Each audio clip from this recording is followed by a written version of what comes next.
महर्षि दयानंद सरस्वती विश्वविद्यालय में 5 साल से चल रहे इंतजार को खत्म करते हुए दीक्षांत समारोह का आयोजन किया गया। इस दीक्षांत समारोह में 5 कुलाधिपति उपाधि, 174 गोल्ड मेडल के साथ ही 183 पीएचडी उपाधि से विद्यार्थियों को सम्मानित किया गया।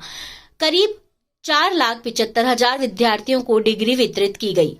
राजस्थान के राज्यपाल महामहिम कलराज मिश्र के साथ ही उच्च शिक्षा राज्य मंत्री राजेंद्र यादव की उपस्थिति में यह कार्यक्रम आयोजित किया गया, जहां कुलपति के साथ ही अन्य पदाधिकारी भी मौजूद रहे।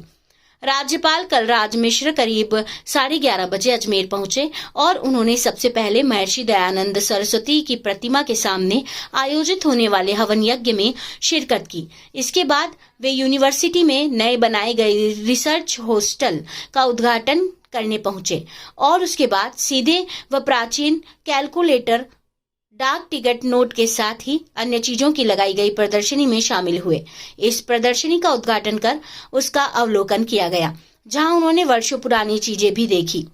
इस दौरान 1500 से 1700 ईस्वी में तैयार किए गए उपकरण को और डाक टिकट, कॉइन और नोटों की प्रदर्शनी में शामिल किए गए थे। इस प्रदर्शनी के बाद वह सत्यार्थ सभागार का उद्घाटन करने पहुंचे, जहां से सीधे सभागार में शामिल होकर दीक्षांत समारोह का आगाज किया गया।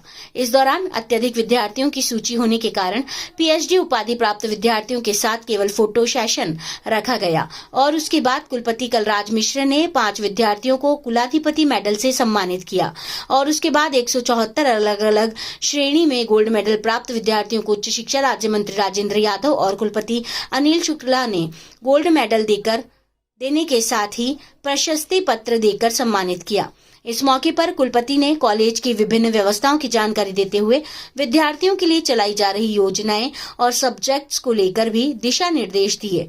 कई जानकारी साझा की गई। वहीं यूनिवर्सिटी में उत्कर्ष, खेल व अन्य स्थानों पर श्रेष्ठ प्रदर्शन करने वाले विद्यार्थियों को भी पुरस्कृत किया गया। स्तर को दर्शाता है। गुणवत्तायुक्त शिक्षा जो मानक के अनुरूप हो सके, उसको और आगे बढ़ाने की आवश्यकता है। अभी हमारे विश्वविद्यालयों की रैंकिंग बहुत अच्छी नहीं। विश्वविद्यालयों की ग्लोबल रैंकिंग बढ़ाने के लिए भी वहां नई शिक्षा नीति के आलोक में ऐसा माहौल तैयार किया जाए जिससे विश्वविद्यालयों में विद्यार्थी के चिंतन में बदलाव आए।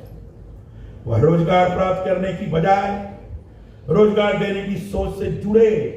नई शिक्षा नीति के अंतर्गत प्रारंभ से ही इस दिशा में ध्यान देने का प्रयास किया गया है और कक्षा 6 से ही स्किल डेवलपमेंट संबंधित विषय भी पढ़ाने की योजना बनाई गई है।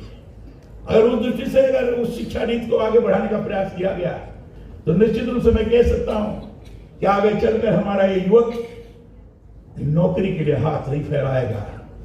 ये ऐसे नवाचार करके आगे बढ़ सकता है जिसके आधार पर स्टार्टअप के माध्यम से कह सकेगा कि मैं नौकरी नहीं करूंगा, मैं नौकरी देने वाला बनूंगा। छोटे से उद्योग के माध्यम से बाकी के लोगों को उससे अंदर समाहित करने का प्रयास करूंगा।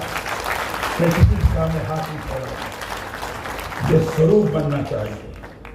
स्वामी दयानंद सरस्वती जिन्हें हमारे यहाँ सबसे पहले वेद की ओर वापस चलो का नारा देते हुए समाज को रूढ़ियों कुरीतियों से निकलकर स्वस्थ जीवन मूल्यों के जरिए आगे बढ़ने का संकल्प किया था। उनके जीवन दर्शन में उस नैतिक शिक्षा पर ही अधिक जोर दिया गया है जिसमें मानवीय सद्गुणों का विकास करते हुए विद्यार्थियों के सर्वांगीण विकास को प्राथमिकता मिलती है। उन्होंने शिक्षकों और माता पिताओं को स्वयं अपने आचरण से आदर्श प्रस्तुत करने का आह्वान किया था। स्वामी जी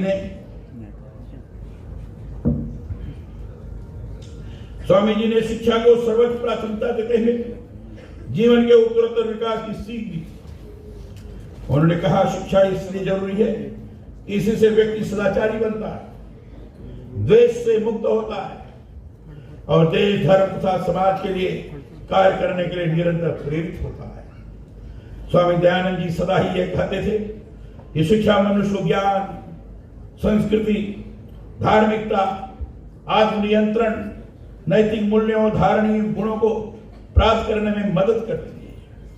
शिक्षा से ही मनुष्य में विद्यमान अज्ञानता, कुटिलता तथा बुरी आदतों से छुटकारा मिलता है। कहा गया है क्षमा नमस्ते हम शौचम इंद्र निग्रह धीर विद्या सत्यम दक्षम धर्म रक्षणम। स्वामी जी इस बात को जोर देते थे जितना अधिक शैक्षिक दृष्टि से आप अपने मानसिकता को आगे बढ़ाएंगे उतना ही आपके अंदर आत्मनियंत्रण का भाव भी जगता जाएगा। और वो आत्मनियंत्रण का भाव इस प्रकार का होगा जैसे मैंने कहा, धैर्यवान होना चाहिए, क्षमावान होना चाहिए, चोरी नहीं करने वाला होना चाहिए। क्षमा नमस्ते हम सत्यम